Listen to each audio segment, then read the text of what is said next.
Tak jo, krásný večer. Pojďme na to stručně jasně, jenom se vyjádřit k poslednímu zápasu, tak jak jsem slíbil.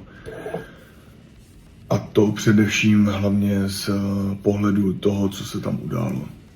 Ať to máme černý na bílým a nevymýšlí si tady někdo nějaký kraviny, protože to, co tady slyším a vidím z různých koutů, je úplně nonsens a musím se tomu smát. Takže stručně, jediný co ve fightu,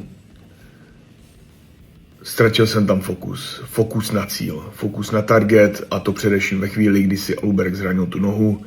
Vím, jaký to je, protože tohle to přesně už se mě jednou stalo v zápase v Japonsku. Dobojoval jsem ten zápas, ale vím, co to je, jaká je to bolest, jaká je to nesnáze, proto všechna čest za to, že dokázal udržet klidnou mysl, za to, že mě tam chytil tím hákem, ale můžu říct za sebe, že vím, že od té chvíle, kdy se mu to stalo, už jsem nejel na 100%. Byl jsem na nějakých 40-50% svého výkonu a spíš už jsem tak jako vyspároval a čekal jsem, že každou chvíli ten zápas rozhodčí ukončí. A to byla asi byla to velká chyba. Byla to velká chyba, možná jedna z největších, nechci si to vyčítat. Non-stop dokola, protože to nejdůležitější je se vždycky poučit a jít dál silnější. Takže tak. Reagování na nějaký tady tyhle ty všechny chytráky, Costa, Ankalaev a všichni ostatní experti, tak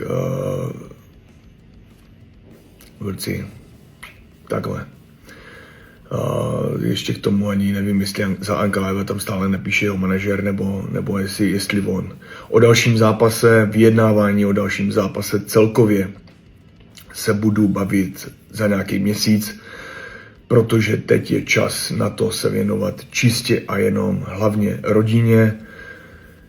Ať už je ve mně milion emocí skrz zápas a všechny ty věci se ve mně dost perou, tak teď je potřeba držet pozici doma. Holky už spijou, takže budu radši potichu. A být prostě pravým mužem pro domácnost a užít si tady tuhletu novou energii, která k nám přišla skrze moji dceru, naší dceru, teďkom čerstvě narozenou, z čehož mám radost. Je to úžasný náboj, ale jak říkám, je to teďkom víc a těším se, už teď se těším na dalšího soupeře, do další přípravy,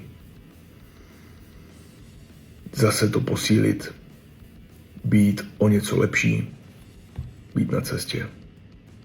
Strength and honor, držte se, ať to šlape. K tomu jsme byli zrozeni.